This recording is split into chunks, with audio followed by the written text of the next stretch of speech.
আল্লাহ পাক আদম আলাইহিস সালাম যখন তওবা করেছিলেন, আল্লাহ পাকের কাছে আদম আলাইহিস সালাম দোয়া করেছিলেন যে হে আল্লাহ, আমি আপনার শুকরিয়া আদায় করেছি।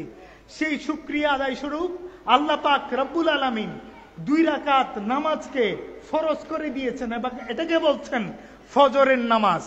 আল্লাহ সরাসরি ফজরের নামাজকে না দিয়ে আদম আলাইহিস সালামের মাধ্যমে দিয়েছেন। ফজরের নামাজ পড়া তো মানে হচ্ছে আদম আলাইহিস সালামের যেই শুকরিয়া তার নামাজ আল্লাহর প্রতি ছিল সেটার সেলিব্রেশন করা। চিৎকার দিয়ে বলুন সুবহানাল্লাহ।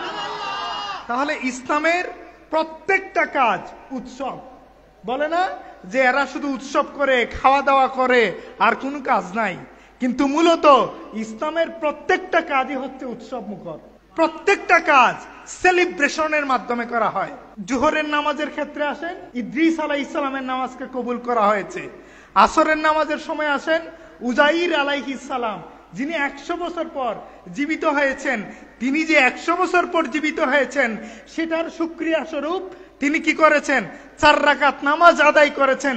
আল্লাহ পাক সেই নামাজকে আমাদের জন্য, উম্মতে মুহাম্মদীর জন্য ফরজ করে দিয়েছেন। আরে আমরা তো আসরের নামাজ পড়ি না, আমরা পড়ি উজাইর আলাইহিস সালামের আল্লাহ পাকের প্রতি যে শুকরিয়া, সেটা চিৎকার দিয়ে বলুন সুবহানাল্লাহ। তাহলে আল্লাহ পাক নামাজকেও নবীদের সাথে ইনক্লুড করে দিয়েছেন, কানেকশন করে দিয়েছেন। এটাও একটা কি সেলিব্রেশন। আইয়ুব আলাইহিস সালাম উনার রোগের কারণে, কেউ কেউ বলেছেন ইয়াকুব আলাইহিস সালামের কথা, যে উনি উনার রোগের কারণে নামাজ 3 রাকাত পড়ে আর বাকি 1 রাকাত পড়তে পারছেন না। আল্লাহ পাক বলছেন থাক, পড়ার দরকার নাই, এটাই উম্মতে মুহাম্মদীর জন্য মাগরিবের নামাজ। তাহলে মাগরিবের নামাজের সাথে কানেকশন কার? আইয়ুব আলাইহিস সালামের। আইয়ুব আলাইহিস সালামের শুকরিয়ার নামাজ আমরা আল্লাহ পাকের জন্য পড়ি। তাহলে যেই ইবাদত সবচাইতে গুরুত্বপূর্ণ, আফদালুল ইবাদত, সেটা আল্লাহ পাক নবীদের সাথে কানেকশন করে দিয়েছেন। এশারের নামাজের কথা একই রকম, প্রত্যেক নবীর সাথে আল্লাহ পাক নামাজকে ইনক্লুড দিয়েছেন। আর যেই নবী মুস্তাফা মুহাম্মদুর রাসূলুল্লাহ সাল্লাল্লাহু আলাইহি ওয়াসাল্লাম নামাজকে নিয়ে এসেছেন, উনার মাউলিদ নাকি উদযাপন করা যাবে না। এবারে আসেন লাইলাতুল কদরে পৃথিবীর বুকে নামে কারা? লাইলাতুল কদরে পৃথিবীর বুকে নামে কারা? ফেরেশতারা। কারা নামে? আর মাউলুদুন নবীর রাতে নামেন কে? মুহাম্মদুর রাসূলুল্লাহ সাল্লাল্লাহু আলাইহি ওয়াসাল্লাম। ফেরেশতা দামি নাকি আমার নবীজি দামি? এবার আসেন আপনি হজে যান, সাফা মারওয়ার পাহাড়ে আমরা ঘোরাঘুরি করি না? এটা কি এর আগে পৃথিবীতে কোনো অস্তিত্ব ছিল? ছিল। হাজেরা আলাইহিস সালাম উনি দৌড়াদৌড়ি করেছেন, এই জন্য আমরা মেনে নিয়েছি। আল্লাহ বলছেন যে তোমরা ওই ইসমাইল আলাইহিস সালামের জন্য যেই দৌড়াদৌড়ি করা হয়েছে এটা হজের ওয়াজিবের একটা অংশ বানায় দেওয়া হয়েছে। তাহলে এটা কার সেলিব্রেশন? হাজেরা আলাইহিস সালামের সেলিব্রেশন। আপনারা কঙ্কর মারেন না 3 দিন? ওখানে কি কোনো শয়তান বসা আছে? নাই। ইসমাইল আলাইহিস সালাম কঙ্কর মেরেছেন, এই জন্য আমরাও মারি। তাহলে এটা কি আলাদা কোনো বিষয়? এটা মূলত ইসমাইল আলাইহিস সালামেরও স্মরণ।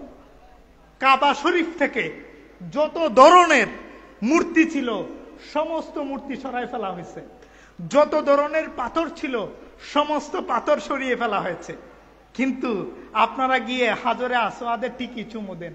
কিন্তু এই যে ইবনে হাজার আসকালানি রাহিমাহুল্লাহু তাআলা লিখছেন, ওনাকে প্রশ্ন করা হয়েছে যে পাথর কাবা শরীফের আশপাশ থেকে সমস্ত মূর্তি, সমস্ত পাথর সরিয়ে ফেলা হয়েছে, এখন কেন আমরা গিয়ে আবার সেই পাথরেই চুমা দেই? তখন বলা হয়েছে নবী মুস্তাফা সাল্লাল্লাহু আলাইহি ওয়াসাল্লামের এই ঠোঁট মোবারক সেই পাথরে লেগেছে, ওইটার অনুকরণ হিসাবে আমরাও এই হাজরে আসওয়াদে চুমু দেই। এই পাথরের কোনো ক্ষমতা নাই আমার গুনাহকে ক্ষমা করার, এবং আমারও কোনো ক্ষমতা নাই সেই পাথরকে সম্মানিত করার। চিৎকার দিয়ে বলুন সুবহানাল্লাহ। এটা আমি এবং আপনি বলি নাই, ইবনে হাজার আসকালানি বলেছেন আজকে থেকে কয়শো বছর আগে, 700-800 বছর আগে। যে পাথরের জন্য, যেই শিরিকের জন্য মারামারি হইল, আবার সেই শিরিকে আল্লাহ পাক চুমা দিয়েছেন কার মাধ্যমে? রসুলে পাকের মাধ্যমে। তাইলে যারা বুঝবে না তাদেরকে আমরা কেমনে বুঝাই? আরাফার দিন হাদিসে মুবারাকায় কিসের দিন হিসেবে ঘোষণা করা হয়েছে? ঈদের দিন হিসাবে। ইব্রাহিম আলাইহিস সালাম উনি যখন কাবা বানিয়েছেন, কাবা বানানোর পর ইব্রাহিম আলাইহিস সালামকে আল্লাহ পাক বলেছেন, তুমি আল্লাহর দিকে, এই কাবার দিকে পৃথিবীর সমস্ত মানুষকে ডাকো।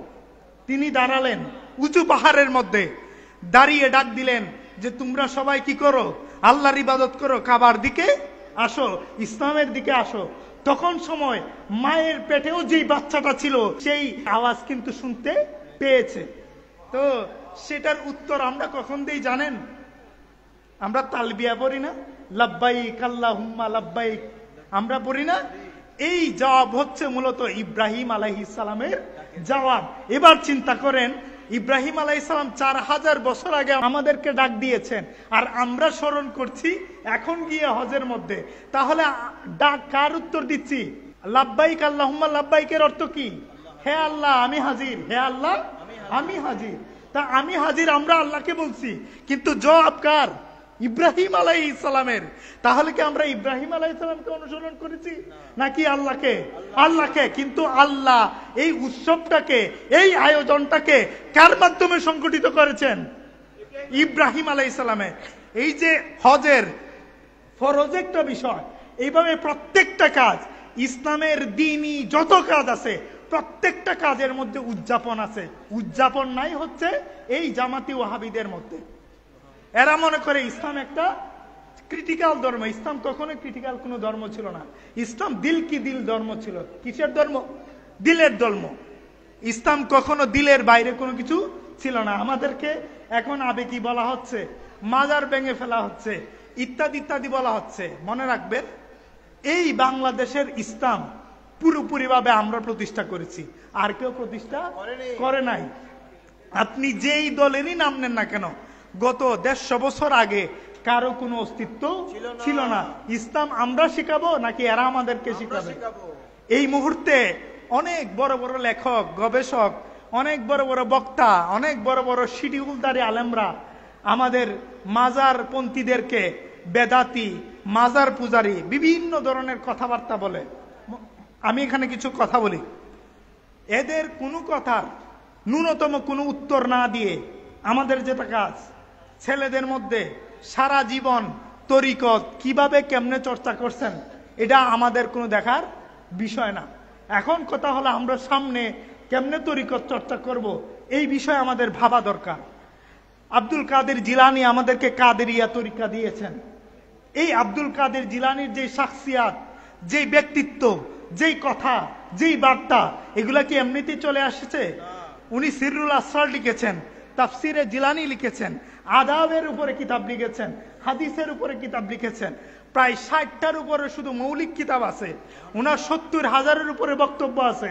এখন উনি যে পুরা পৃথিবীর বুকে দিন প্রচার করেছেন, শুধু মাজারের পাশে বসে থেকে তো দিন প্রচার করেন নাই। আমাদের উচিত জায়গায় জায়গায় কমিটি, জায়গায় জায়গায় চিন্তাশীল মানুষ, লেখালেখি, বক্তব্য, সেমিনার, শুধু বছরে একবার না, দুইবার না, উরুসের সময় উরুস করেন, মাশাআল্লাহ কোনো সমস্যা নাই। কিন্তু মাদ্রাসা, প্রতিষ্ঠান, হাসপাতাল, যেখানে তরিকতের যেইভাবে কাজ করা যায় এইভাবে। আমাদের আগে আমি গত বছর তুরস্কে সফর করেছিলাম, ওখানে দেখলাম জালালউদ্দিন রুমির মাজারের পাশে বিশাল বড় লঙ্গরখানা আছে, বসার জায়গা আছে, ঘুমানোর জায়গা আছে, পানির জায়গা আছে, আলাদা করে পানির টেপ রাখা হয়েছে। রাস্তায় রাস্তায় জায়গায় জায়গায় একটা পাখি খাওয়ার জন্য টেপ রাখা হয়েছে। তাহলে কথা হইল কি, ইসলাম আসলে কার জন্য? মানুষের জন্য। আমরা যত তাড়াতাড়ি মানুষের জীবনকে সহজ করে ফেলবো, ইসলাম তত বেশি মানুষের কাছে গ্রহণযোগ্যতা পাবে। আপনি চিন্তা করেন, একজন হিন্দু মানুষ এই ভারতীয় উপমহাদেশে সবচেয়ে বেশি হিন্দু ছিল, কিন্তু মুসলমান হইল কেন?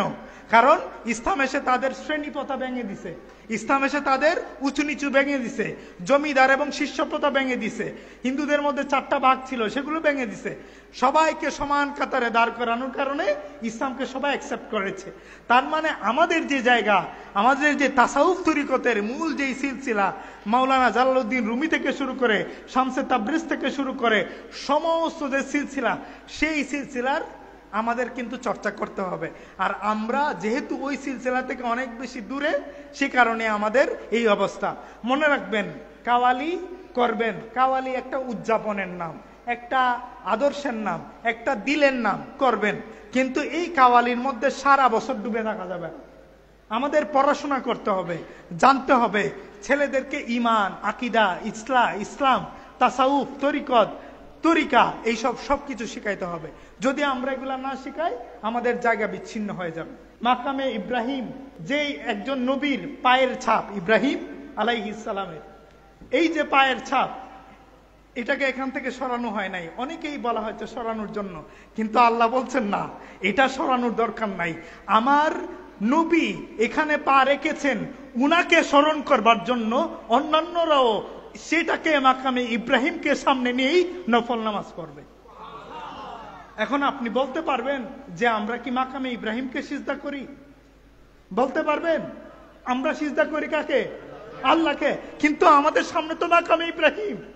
আমরা চুমু দেই মাজারে, মাজারে কি চুমু দেই? আমরা মাজারে তো চুমু দেই না, আমরা চুমু দেই কোথায়? আল্লাহ পাকের বারগাহে, যিনি যেন একজনের উসিলায় কবুল করেন। আমাদের এটা তো পাথরের মাজার, এটা তো বালুর মাজার, ইটের মাজার। এই বালু ইটের সাথে তো আমাদের কোনো সম্পর্ক নাই। দিল কি কানেকশন কার সাথে? আল্লাহ পাকের সাথে, মাজারওয়ালার সাথে। মাজারওয়ালার কানেকশন আল্লাহর সাথে, সেটা মূলত আল্লাহকেই তো চুমু দেওয়া। এই জিনিস না বুঝলে আমরা কাকে বুঝাবো? আচ্ছা, ইমাম সাহেব আমাদের সামনে নামাজ পড়ান না? আমরা সবাই ইমাম সাহেবের পেছনে নামাজ পড়ি। তা আমরা কি ইমাম সাহেবের নামাজ পড়ি? এখন আমরা যদি কোনো আলেমকে মিলাদুন্নবীর জুলুসে বসাই, বলে যে আমরা নাকি ওই আলেমের জুলুস করতেছি, তো তুমি যদি নামাজ পড়ো, নামাজের সময় যদি ইমামের নামাজ না হয়, জুলুসের সময় ইমাম, তাহলে একজন আলেমের জুলুস কিভাবে হয়? তাহলে আমার বেলায় 16 আনা, পরের বেলায় 4 আনা। এভাবে তো ইসলাম চলবে না।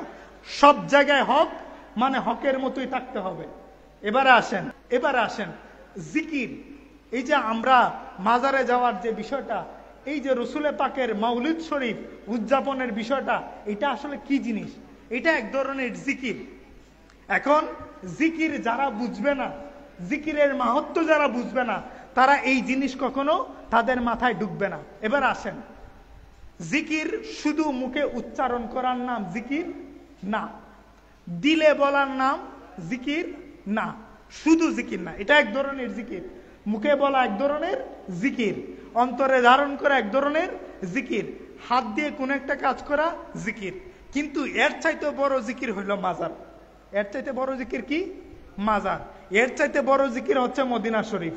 এর চাইতে বড় জিকির হচ্ছে কাবা। এর চাইতে বড় জিকির হচ্ছে কি? বাইতুল মুকাদ্দাস। কেন আসলে বলি, আপনি যখন মাজারের পাশ দিয়ে যাবেন, তা আপনার কি এই নারায়ণের কথা মনে হয় নাকি আল্লাহর কথা মনে হয়? আপনি যখন কাবার দিকে যাবেন, আপনার কি কোনো হিন্দু ধর্মের মন্দিরের কথা মনে হয় নাকি আল্লাহর কথা মনে হয়? আপনি যখন মসজিদের দিকে যাবেন, তখন আল্লাহর কথা মনে হয় নাকি কোনো হিন্দু পণ্ডিতের কথা মনে হয়? আপনি যখন বাইতুল মুকাদ্দাসের পাশে যাবেন, তখন কি আপনার আল্লাহর কথা মনে হবে নাকি সেই বাইতুল মুকাদ্দাসের জন্য যেই সালাউদ্দিন আইয়ুবীরা জীবন দিয়েছেন তাদের কথা মনে হবে? অবশ্যই তাদের কথা মনে হবে। তাহলে প্রত্যেকটা দর্শন, প্রত্যেকটা ঐতিহ্যবাহী জায়গা কার জিকির? আল্লাহর জিকির। কারণ হচ্ছে জিকির মানে হচ্ছে যেই জিনিস দেখলে আসলে স্মরণ হয়ে যায়। কার কথা? আল্লাহর কথা। জিকিরের বাংলা অর্থ কি? স্মরণ। এবার আসেন, দেশে যখন আমরা ইসলাম প্রতিষ্ঠা করব, তখন সমস্ত কার্যক্রমে কি থাকবে? ইসলামিয়াত থাকবে। আর যদি ইসলামিয়াত থাকে, এটা মূলত কার জিকির হয়? আল্লাহর জিকির হয়। এই যে আল্লাহ, আমরা যে মাহফিল করলাম, এখানে কি কোথাও লেখা আছে যে আমরা আসলে জিকির করতেছি? না। কিন্তু এই জিনিসের মাধ্যমে আসলে আল্লাহর কথা স্মরণ হয়ে যায়, এটাও জিকির। তাইলে জিকির মুখের দ্বারা হয়, চেহারার দ্বারা হয়, হাতের দ্বারা হয়, দিলের দ্বারা হয়, কাজের দ্বারা হয়, স্থাপনা তৈরির মাধ্যমে হয়, মাজার প্রতিষ্ঠার মাধ্যমে হয়, খানকা প্রতিষ্ঠার মাধ্যমে হয়। এবং আমরা যে একজন আরেকজনের সাথে সম্পর্ক রাখি, একজনকে দেখলেই ডাক দেই মহাব্বতে পীর ভাই হিসেবে, এটাও আল্লাহ পাকের জিকির। এবং এই জিকিরের আরো অনেক রহস্য নিয়ে আমি এটার মধ্যে লিখছি একটা পার্ট। আপনাদের সুযোগ থাকলে সংগ্রহ করবেন। বেশি বই আনি নাই, মাত্র 5টা কপি। তো এই যে এই বিষয়গুলা আমরা বলি মাজারকে বেদাত বানায় ফেলা হয়েছে, তো মাজার কোনো বেদাতি কার্যক্রম না। আর যদি বেদাত বলে থাকো, তাহলে আসো আমরা তোমাদের সাথে কথা বলি, দেখা যাক আমরা কোন বেদাত করি নাকি দাত করি। ঠিক কিনা বলেন? এবার আসেন, শবে কদরের ব্যাপারে, শবে কদরের ব্যাপারে আগে আলোচনাটা বুঝেন, তারপরে মাওলিদ বুঝবেন। শবে কদর কি জিনিস? শবে কদরকে বলা হচ্ছে হাজার মাসের চেয়ে উত্তম। কিসের মাসের চেয়ে? হাজার মাসের চেয়ে। মোটামুটি 84 বছর। মোটামুটি কত বছর? 84 বছর। আর রসুলে পাক সাল্লাল্লাহু আলাইহি সাল্লামের স্থায়িত্বকাল কত বছর? কত বছর? রসুলে পাকের স্থায়িত্বকাল হচ্ছে, আল্লাহ পাক যখন কোনো কিছু সৃষ্টি করেন নাই তখন আল্লাহ পাক রসুলকে সৃষ্টি করছেন, এবং সর্বশেষ কিয়ামতের পরেও যদি কিছু থাকে আল্লাহর আগ পর্যন্ত, আল্লাহর যেই সত্তা, এই সত্তার আগ পর্যন্ত যেই সত্তা থাকবে সেটা হচ্ছে মুহাম্মদুর রাসূলুল্লাহ। আর এই মুহাম্মদুর রাসূলুল্লাহর সত্তা যদি এতটুকু হয়, তাহলে এটা কি আমরা কখনো শবে কদরের সামনে দাঁড় করাইতে পারি? পারি না। এবারে আসেন, এই শবে কদরের রাতে জিব্রাইল আমিন আল্লাহ পাকের সেই আসমান থেকে জমিনে আসেন। কোথায় আসেন? শবে কদরের রাতে। আর এই মাউলিদের রাতে, আজকের রাতে জিব্রাইল আলাইহিস সালাম রসুলের পাকের কাছে 84,000 বার এসেছেন। কত হাজার বার? 84,000 বার। কারো মতে 24,000 বার এসেছেন। এবারে চিন্তা করেন যে আসলে কোন রাতকে দামি বলা যায়। তাহলে আমার প্রথম পয়েন্ট ছিল যে ইসলামে যা কিছু আছে সবকিছু সেলিব্রেশনের মাধ্যমে, উদযাপনের মাধ্যমে। সেটা কি নামাজ হোক, রোজা হোক, অথবা যে কোনো কিছু হোক। রসুল পাক সাল্লাল্লাহু আলাইহি সাল্লাম যখন দেখেছেন যে ইহুদিরা মুসা আলাইহিস সালামের জন্য একদিন রোজা রাখে, তখন আল্লাহ রসুল বলছেন যে তোমরা 2 দিন রোজা রাখো। কয়দিন রোজা? 2 দিন রোজা। তো মুসা আলাইহিস সালামের জন্য যদি অন্য ধর্মের মানুষরা রোজা রাখতে পারে, আর ইমাম কাস্তালানি এটা উত্তর দিচ্ছেন যে আমি কি আমার নবীর জন্য এর চাইতে বেশি রোজা রাখতে পারি না? এইভাবে মাউলুদের প্রত্যেকটা কাজ রসুলে পাকের সাথে সম্পর্কযুক্ত।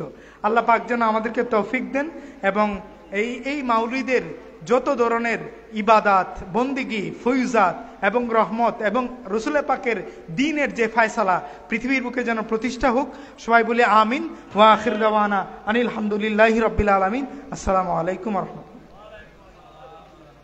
আদম আলাইহিস সালামকে আল্লাহ পাক সৃষ্টি করেছেন, সমস্ত আম্বিয়ায়ে কেরামকে আল্লাহ পাক সৃষ্টি করেছেন। আমরা যেহেতু শবে কদর উত্তম নাকি মিলাদুন নবীর রাত, আজকের যেই রাত এটা উত্তম, এই আলোচনা জানার আগে জশ্নে মিলাদাত, জশ্নে বেলাদাত এবং মাউলুদুন নবী সাল্লাল্লাহু আলাইহি ওয়াসাল্লাম পালন করা আসলেই যুক্তিসঙ্গত কিনা, এবং এটার উৎপত্তি কোথায়, নাকি আমরা দরে বেঁধে বানাই দিছি, এই জিনিস তো জানা দরকার। নাইলে তো আমরা আসলে উত্তম কোন জিনিস এটা বুঝবো না। আল্লাহ পাক রব্বুল আলামিন সবচাইতে বড় যে ইবাদত মুসলমানদেরকে দিয়েছেন এটার নাম কি? সালাত, নামাজ। আফদালুল ইবাদাত, সর্বোত্তম ইবাদত, এর উপরে কোনো ইবাদত নাই। আপনাকে বলা হচ্ছে আপনি লঞ্চে আছেন, নামাজ পড়তে হবে। বিমানে আছেন, নামাজ পড়তে হবে। আপনি মারা যাচ্ছেন, নামাজ পড়তে হবে। এই ক্ষেত্রে কোনো স্যাক্রিফাইস আল্লাহ করেন নাই। আল্লাহ বলছেন যে তুমি মুমূর্ষু রোগী, তোমার ক্যান্সার হয়েছে, তুমি দাঁড়াইতে পারো না, বসে নামাজ পড়ো। বসে পড়তে পারো না, ঘুমায় পড়ো। ঘুমায় পারো না, মনে মনে পড়ো। নামাজ আল্লাহ ছাড় দেন নাই। তো আল্লাহ পাক এই যে নামাজ আমাদেরকে দিয়েছেন, এই নামাজ আল্লাহ সরাসরি আমাদেরকে দেন নাই, 5 জন নবীর সাথে তাল্লুক করে 5 ওয়াক্ত নামাজ দিয়েছেন। আপনারা কখনো আইডেন্টিটি ক্রাইসিসে ভুগবেন না। আইডেন্টিটি ক্রাইসিস মানে বুঝেন যে মাজারে এটা হয়, সেটা হয়, মাজারে যাওয়া না জায়েজ, তাসাউফ চর্চা করা না জায়েজ, এই সমস্ত বিভিন্ন ধরনের রিউমার আমাদের মধ্যে দিয়ে আমাদেরকে একটা ভিতর থেকে অনুশোচনা তৈরি করার চেষ্টা করা হয়। মনে রাখবেন, এই বাংলাদেশ হোক, এশিয়া মহাদেশ হোক, অথবা পৃথিবীর বুকে হোক, সব জায়গায় ইসলাম প্রতিষ্ঠাই হয়েছে আমাদের মাধ্যমে। তো আমাদেরকে ইসলাম শিখাবে কোন বেটারা?